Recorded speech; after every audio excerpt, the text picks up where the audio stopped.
Hola chicos, ¿cómo están? Les saluda Miss Carolina. En esta oportunidad desarrollaremos el curso de literatura. Como tema introductorio el día de hoy, hablaremos sobre los géneros y especies literarias, llamados también subgéneros literarios. Primero mencionaremos el concepto de géneros. Los géneros literarios son las formas institucionalizadas en las que se agrupan y clasifican las obras, teniendo en cuenta sus características internas, externas, en cuanto a la forma y el fondo, y que responde a un consenso entre críticos, productores y receptores de los textos. Es decir, para que puedan clasificarse estas obras literarias ha sido necesario la opinión de otros críticos, de otros estudiosos de la literatura. Resumiendo todo, podemos mencionar que los géneros literarios son apartados clasificatorios para que una obra pueda ser estudiada con mayor profundidad. El origen de estos géneros literarios se remonta en la antigüedad. Vamos a encontrar a dos expertos en la clasificación de los géneros literarios, como Aristóteles y Horacio. Primero hablaremos de Aristóteles, el más importante de los dos. Y digo que es el más importante porque fue el primero en proponer la clasificación de estos tres géneros. Es el iniciador. Más o menos en el siglo IV a.C. ¿Qué géneros propone él? El género épico, el género lírico y el género dramático respectivamente. Estos tres géneros en la actualidad son conocidos como géneros clásicos por la antigüedad justamente. Horacio es el segundo tratadista, el que clasificó con más profundidad estos géneros literarios debido a las características internas. Es un poeta latino, a diferencia de Aristóteles, él es latino, él es romano, creador de odas.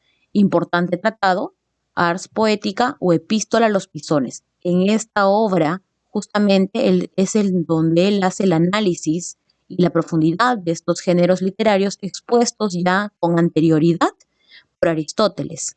Aristóteles tiene una obra similar a él. La obra de Aristóteles se llama Poética. Es justamente en esta obra donde inicia esta clasificación de las obras literarias.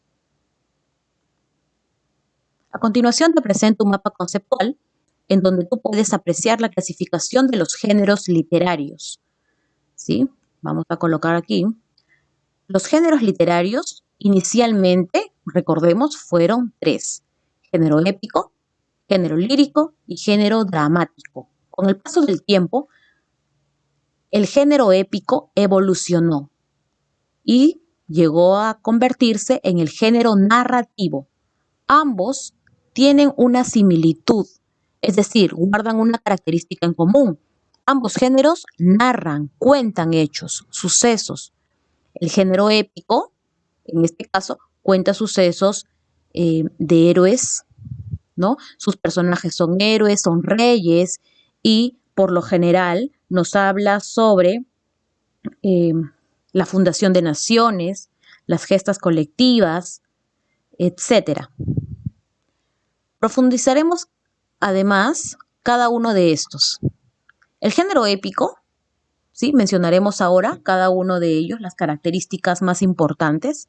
El género épico se caracteriza por ser objetivo, es decir, se narran las vivencias, las hazañas de héroes. Como los mencioné anteriormente, sus personajes son reyes, cumplen un papel fundamental. El género épico viene del término epos, ¿sí? Según su etimología, que significa hazaña.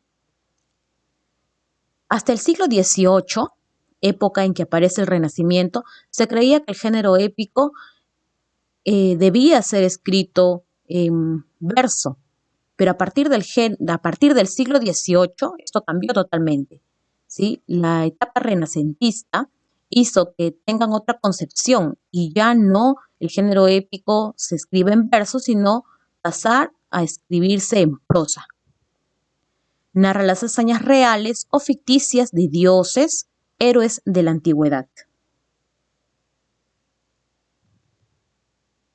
Las especies épicas más importantes. Cuando yo hablo de especies épicas o simplemente especies literarias, hablo de una subclasificación, es decir, es una profundización de los géneros literarios ya mencionados. Aquí se hace un profundo análisis de estas obras literarias que forman parte del género épico. En este caso, mencionaremos algunas. Tenemos la especie llamada epopeya. La epopeya, el cantar de gesta y el poema épico son tres especies literarias antiguas. La epopeya, por ejemplo, narra las hazañas de personajes que a veces se dice que existieron, ¿no? Se está mucho en duda esto.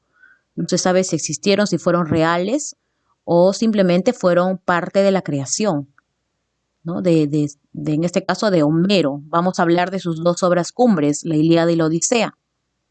Pertenece a la edad antigua, muy antigua. La epopeya se da básicamente en el clasicismo. El clasicismo, que es una etapa de la literatura universal que inicia, ¿no? Inicia todo. Retrata a un héroe representativo de una cultura, raza o nación. Describe guerras y combates, es decir, hay enfrentamiento bélico. Ejemplo, la Ilíada y la Odisea, ¿no? Del escritor Homero, que poco se conoce de si realmente existió o no existió. Esto está en duda, aún no se confirma del todo si es que este escritor realmente existió. Igual, la Ilíada, inicialmente, como lo mencioné, estaba, no fue un libro así completo como lo conocemos el día de hoy. La Ilíada está separada por cantos. Entonces, al igual que la Odisea, ¿no? Es una secuencia. En este caso, la Ilíada es la que inicia, la Odisea, llamado el poema de la paz. La Ilíada, hay un enfrentamiento aquí y aquí termina todo con la paz. La segunda especie literaria que vamos a estudiar se llama cantar de gesta. El cantar de gestas tiene una característica muy particular. Este cantar de gesta se menciona o se lleva a cabo en la Edad Media, es decir, época de reyes, ¿no? De fundación de ciudades. Exaltan las hazañas de personajes que fundan nacionalidades. Muestra las lenguas en formación. Aquí vamos a ver cómo aparece el castellano y otras lenguas más. Son poemas extensos y por lo general, o mejor dicho, una característica importante del cantar de gesta es que todos son anónimos. Un ejemplo tenemos el cantar del Mío Cid, en donde se cuentan las vivencias de Rodrigo Díaz de Vivar, el Cid, que tiene o es acusado de ser desleal ante el rey. Y él va en busca del honor, ¿no? De poder resarcir su nombre, porque ha sido mancillado, ha sido humillado, lo han difamado. Entonces él, en búsqueda de eso, la obra va a hacer de todo para que el rey pueda saber o pueda conocer la verdad. Ya más adelante hablaremos de esta obra. El poema épico surge en el Renacimiento y es la última especie literaria que vamos a estudiar en el género épico. Son especies cultas. Toman como ejemplo las antiguas epopeyas. Son narraciones en verso que exaltan hazañas de héroes nacionales. Ejemplo, la Cristiada. A ver, algo para terminar de resumir todo esto.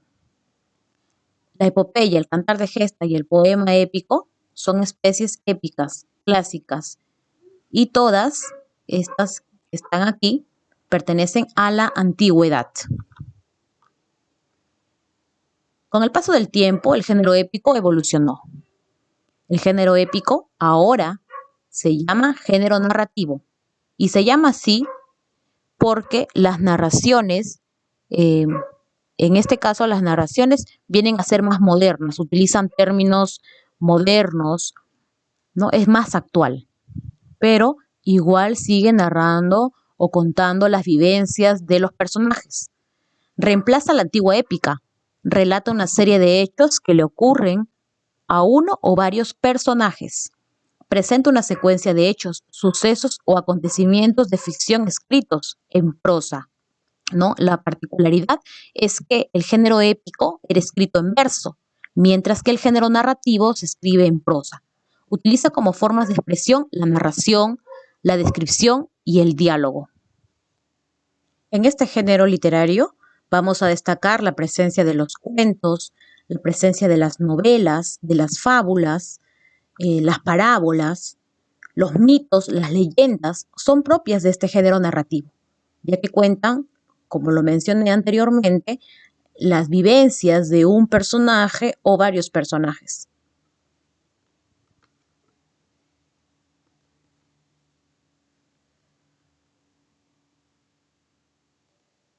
Mencionaremos ahora algunas especies narrativas. La novela es un recuento de hechos de la vida privada de ciertos personajes, a través de los cuales se presenta un universo total. Presenta un mundo real, histórico o imaginario. Un hecho real, dice mundo real, es decir, el lugar en donde se lleva a cabo la narración puede ser un lugar que realmente exista, un lugar histórico es un lugar que ya no existe, ¿no? O un lugar imaginario, como en el caso de la novela Cien años de soledad de Gabriel García Márquez. Él menciona un lugar llamado Macondo, el cual no existe, ¿no? No figura en el mapa actualmente, ni ha figurado tampoco. Pero sin embargo, dentro de su mundo literario, él lo concibe. Hay varios tipos de novela, como lo son, por ejemplo, las novelas ficticias, la novela picaresca, etc. Ejemplos tenemos aquí de novelas: Crimen y Castigo del escritor Dostoyevsky, Madame Bovary de Gustave Flaubert, La Casa Verde de nuestro premio Nobel Mario Vargas Llosa, y otras novelas más como Rayuela del escritor argentino Julio Cortázar, y como ya lo mencioné, la obra Cien años de soledad, ¿no? Con que la obra ganadora del premio Nobel que le dio este galardón al escritor Gabriel García Márquez. El cuento es otra especie narrativa. La característica o la diferencia de la novela es que el cuento es corto, la novela es más amplia. Estas dos especies hasta el día de hoy son las que más se cultivan. El cuento centra la historia en un solo hecho o anécdota. Narración breve y menor complejidad y de mayor entendimiento, ¿no? Mayor tensión e intensidad por lo mismo que es corta. Ejemplos tenemos el retrato oval del escritor estadounidense Allan Poe, El crimen de otro, el Aleph, son cuentos. Acá, por ejemplo, tenemos, dice, cuando se despertó el dinosaurio todavía estaba allí, ¿no? Es una parte del cuento de Augusto Monterroso. Tenemos también cuentistas peruanos, vamos a resaltar un poquito lo nuestro. Tenemos al escritor Abraham Valdelomar con su obra El Caballero Carmelo. Tenemos también Los ojos de Judas, son cuentos muy famosos de este escritor. O también mencionaremos El vuelo de los cóndores. ¿Quién no ha leído El vuelo de los cóndores? Mencionaremos también a otro cuentista peruano muy importante, Julio Ramón Ribeiro, con su obra Los gallinazos sin plumas. Y así vamos a mencionar más adelante con el transcurso, vamos a mencionar, hablar un poco de estos escritores y la trascendencia de sus obras. Tenemos también los cuentos de Paolo Astorga. Él es un autor contemporáneo, un autor de esta época, ¿no? Paolo Astorga, peruano, y son famosos a nivel mundial también los cuentos de Oscar Wilde. Por ejemplo, El Príncipe Feliz. Tenemos ahí El Pescador y su alma, ¿no? Son cuentos que llaman mucho la atención.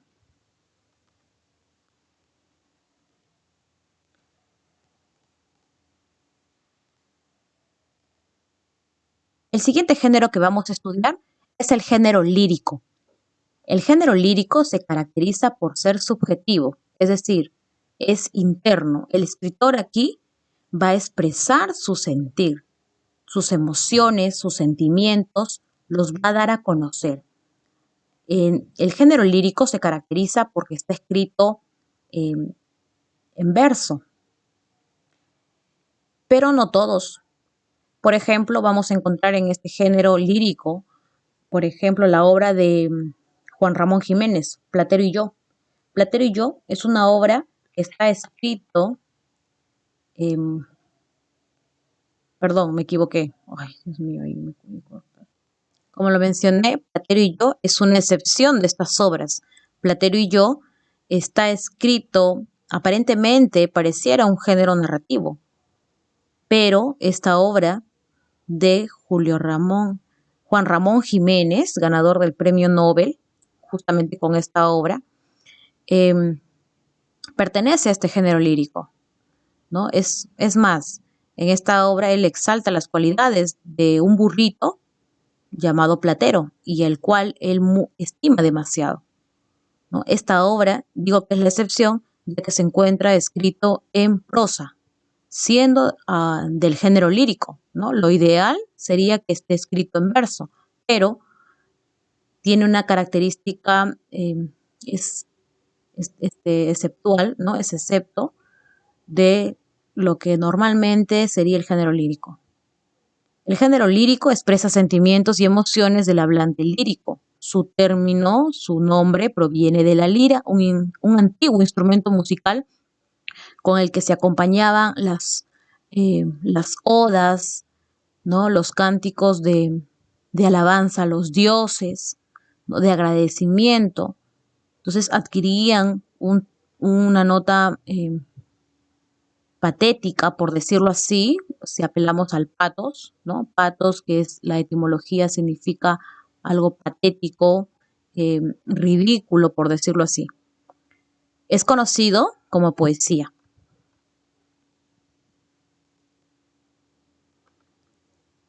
Las especies líricas que vamos a estudiar son la oda, que se caracteriza por su tono solemne y lenguaje alturado.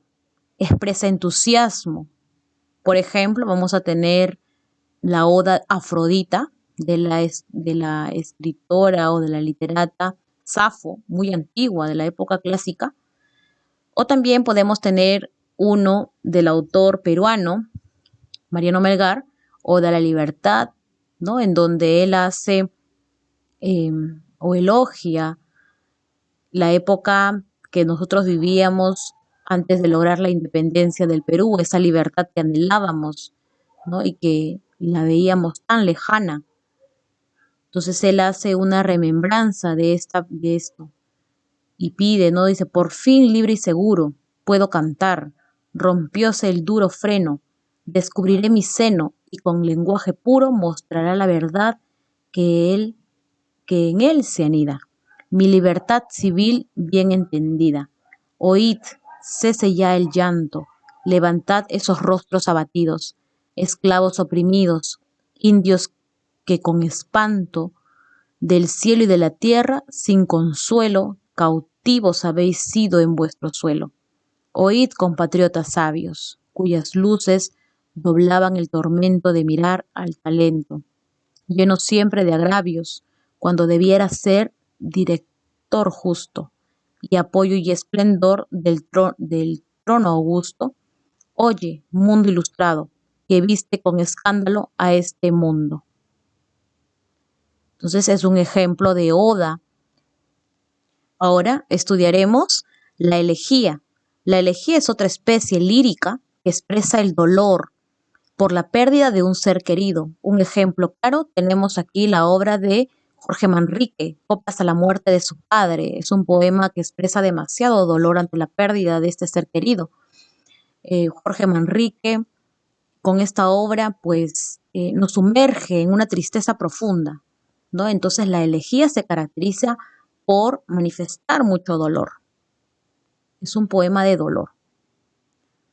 La égloga es la tercera especie lírica. Tienen como tema principal la vida del campo o el amor, es decir, tiene una relación con la naturaleza, el amor a la y naturaleza se complementan en esta especie. Suelen presentarse el diálogo entre dos o más pastores. Ejemplo de égloga, tenemos la égloga 1 de Garcilaso de la Vega, español.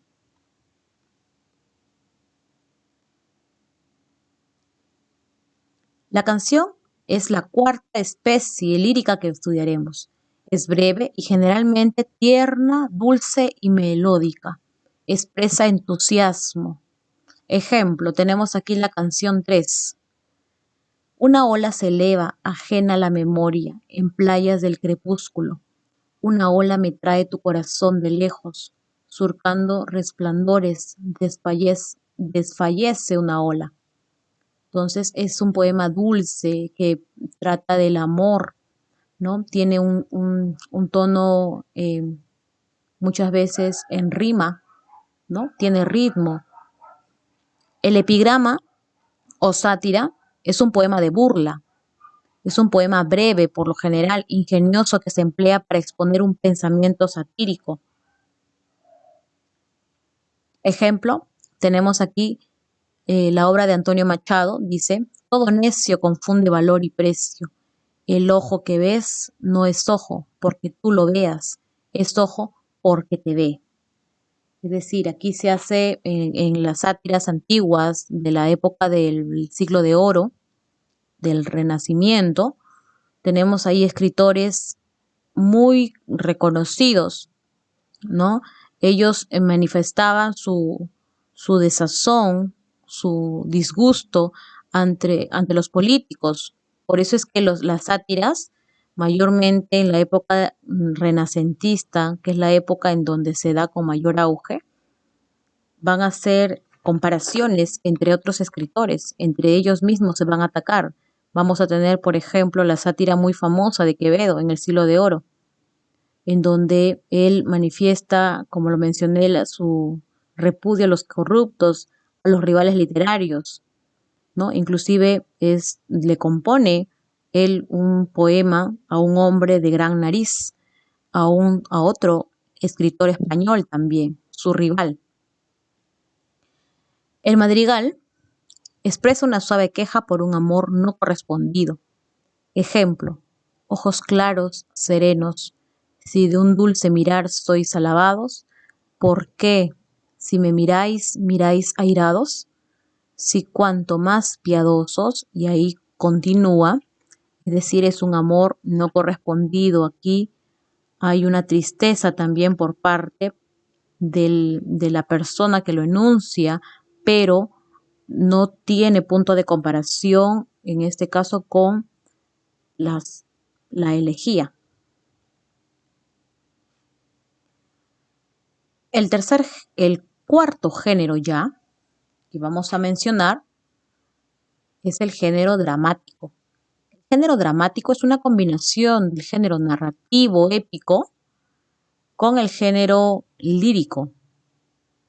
Es objetivo y es subjetivo a la vez.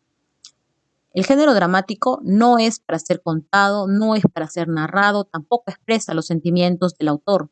En este género se introduce lo que es el diálogo, es para ser representado especialmente.